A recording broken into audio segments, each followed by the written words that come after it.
Hello, na good evening, good afternoon, good morning. Yeah, the thing it can't like this.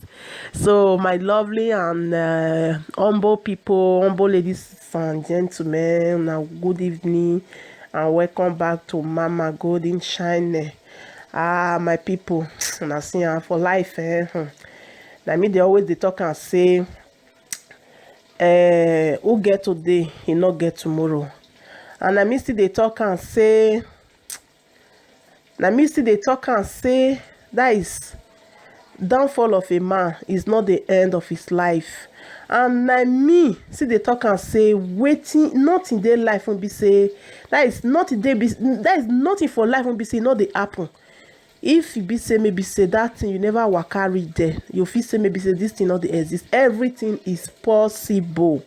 My people, na see am for this charity. You know say I first make video about Chacha Eke, meaning charity, so becoming a star and all that, so she abbreviates that name. So in my previous video when she came out in that manner, you know, I said that to me, for she coming out in that manner, you know, just to come out to say something like that, I said something was wrong. I said something was wrong with her.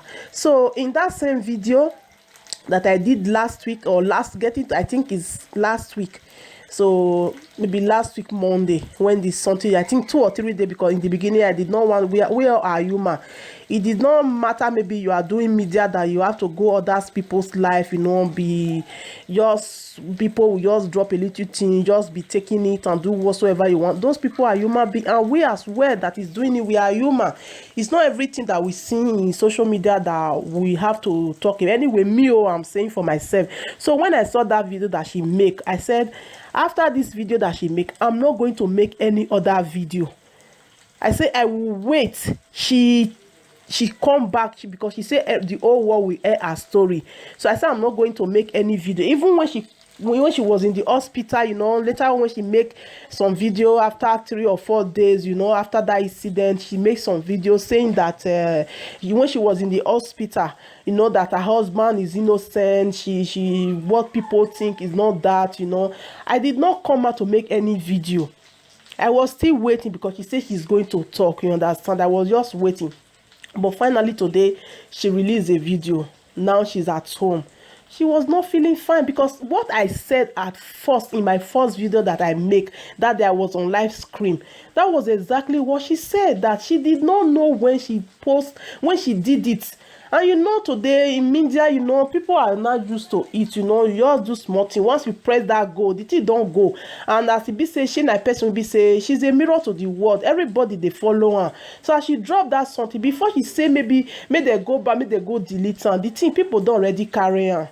So when I saw the video she made today, and she's pregnant anyway, the video is here. I'm going to play it. If you haven't seen it, I'm going to play what she said. You just listen to for yourself. My God, when I was so happy for her, I was praying for, since then I was praying for her. I say, God, how can somebody just come out in this manner, you know, just talk like this? I say, for me something was wrong.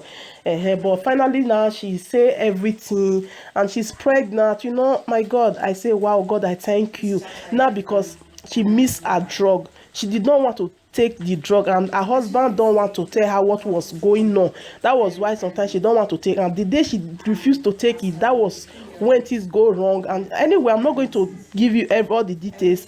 You just listen to this very video and you see for yourself. Thank you for watching it, for listening. See you in my next video. Bye. God bless you as you watch. Subscribe and like. Bye bye. Bipolar disorder. It makes me do crazy things, think crazily, and act crazily.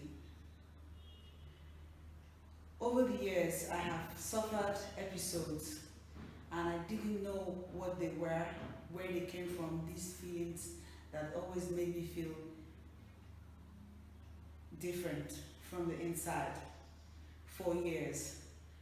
On the 3rd of October, I had yet another episode that drove me out of my house I found myself racing to Zenith Bank to withdraw money, to do welcome back of my phone lines that I had destroyed myself.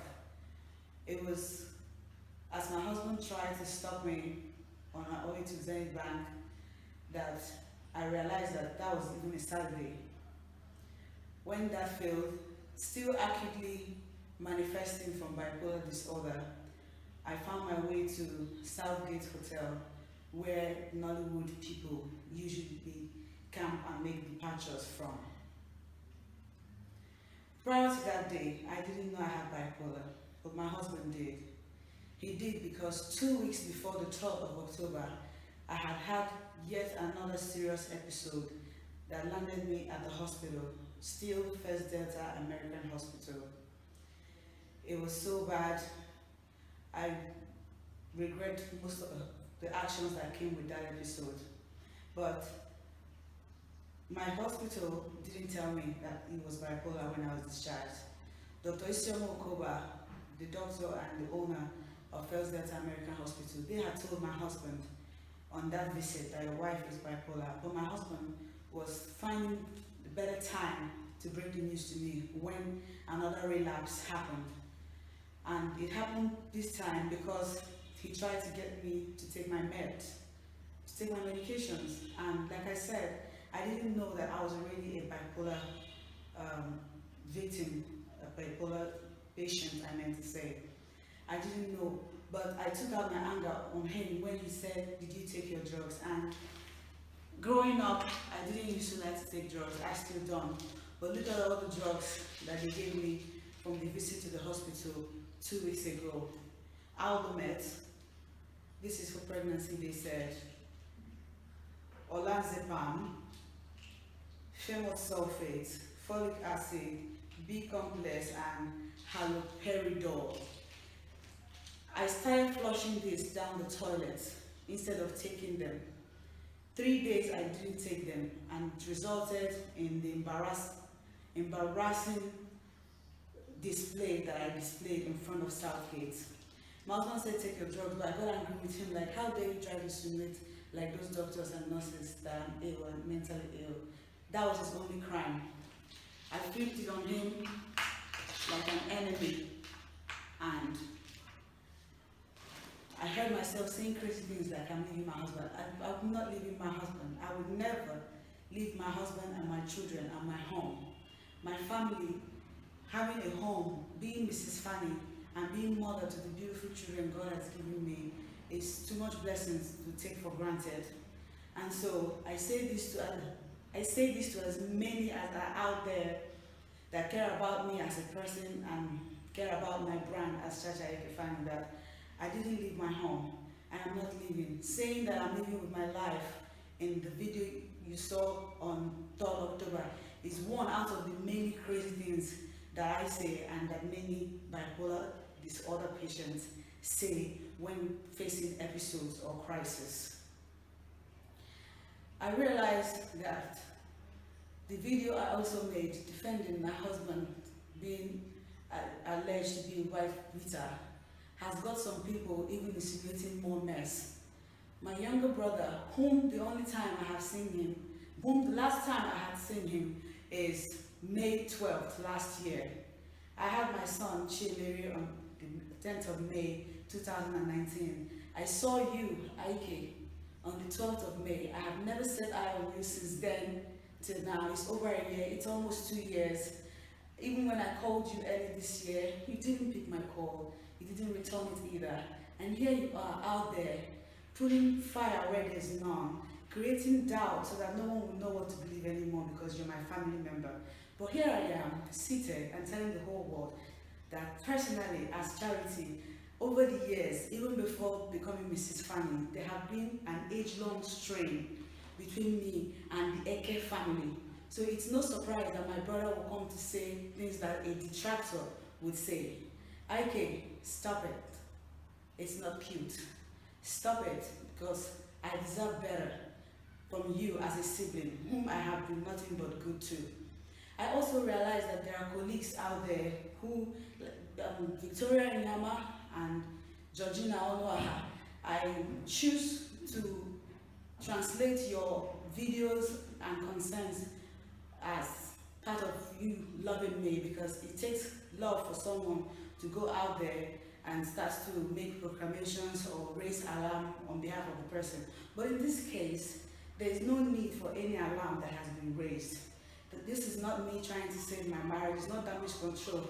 I'm pregnant for what would have been my 5th child, if not for one of the post-traumatic situations I've had in the past, all of which I have said I will translate into a movie. But hey, guys, I'm back. I'm back as Mrs. Faani. I was discharged from the hospital on the 7th of October. My husband and I, we are in Abuja, have been for the past days. I thank him for his patience and understanding throughout this trying period. I'm so glad that there's finally a name for waiting they do me since, because if now by doing something they do me, I wasn't really understanding. I finally do with these drugs. I finally noticed that thing called bipolar disorder, I'm one of the many people out there that have it. And no, I'm not ashamed to say that I have it. I am living my story. I am the experiencer of these things, and it's a learning process and a growth curve for me, and I'm embracing it totally. I even want to use this opportunity to thank some very good and close family friends of ours, like Benny in Houston, Texas. Thank you so much. Thank you, Dr. Kula in Atlanta. Thank you, Kenan, where you're also in the Western world and you know about these things and how it comes upon people out there. And so my case is one out of the many cases. It's not something to be ashamed of, I reiterate. In fact, just like I hinted earlier, that we will in motion picture highlight in details my story, because I strongly believe that many women who have left their homes did out of bipolar disorder. You probably didn't know, it wasn't diagnosed. In my case, Dr. Enebe, still one of the affiliations from the First Delta Hospital, sat with me for long hours of diagnosis. He had me explaining my life experiences from when I was a teenager, and how something that happened as a teenager left me scarred and untreated. Internally, I didn't heal from that. Then growing up to having a company with my husband and having to mentally push through amidst the inherent struggles that companies in general face here in Nigeria. All of this have built up into post-trauma depression, have built up into bipolar. But I'm fine now, guys. I missed my meds. That's what happened. I missed my meds. I didn't know I should never do that, and I'll never miss them again. And for my colleagues, like I said earlier, there are some that, like Ernest Toby, I thank him for coming to Southgate that day. It was him that hinted at my husband. He said, could child be bipolar? I recall he did say that, and the moment Dr. Onyeka, the doctor that works with First at the American Hospital, Dr. Onyeka, confirmed that indeed that this is one of my episodes, that he did his best and helped with some other people. Obin Lukezo was there, and many other people whose names I cannot begin to call one by one. But I'm thankful to everybody that have loved me for all these years. Guys, God win in our situation. And I love my husband. I didn't lose him. He doesn't beat me, and this is no damage control. Please, if you love me, stop spreading the lies. I'm back with my life. I'm getting used to the new normal. The pictures that I've been posting on social media these past days, it's me. It's me. It's not my husband. Quit cussing him out. It's really unfair that someone is innocent and people are casting stones at the person. If you let me, I'll go on and on, but I'm glad that I'm making this video because I owe it to my loved ones out there. I owe it to them. I'm recovering. I'm fine now, and you keep hearing from me. Thank you so much, everybody. Thank you a lot. And I also want to indulge or pray. I also want to encourage fellow Nigerians who are unaware of what bipolar is to read up on it, just like I am doing these past days. Google knows things. Ask Google. Medical practitioners abound in our society. Ask questions. It's me today. It could be you that's watching. It could be your neighbor. let's look out for each other and let's stop tearing down instead of building up. I'm a firm believer in marriage. I'm a firm believer in life and love. It has not stopped. This 3rd October episode has to be the most embarrassing of it that has had me here sitting. There have been many other episodes, over 8 to 10 if I begin to narrate them. Some of them had me injuring myself, by myself, destroying things, my children terrified. It's a lot, it's deep, but I know within myself, beyond the shadow of doubt, that I am that girl that will never be ashamed to own her truth and speak her truth and stand by it. I am not ashamed, I am not embarrassed, I am fine, I am made perfect by God, and I remain God's gift to the world. Thank you so much, everybody, for watching. I should do this more often. It's exhilarating. I feel good in my spirit. God bless us, every one of us. Have an excellent weekend, guys. I love you. Mwah.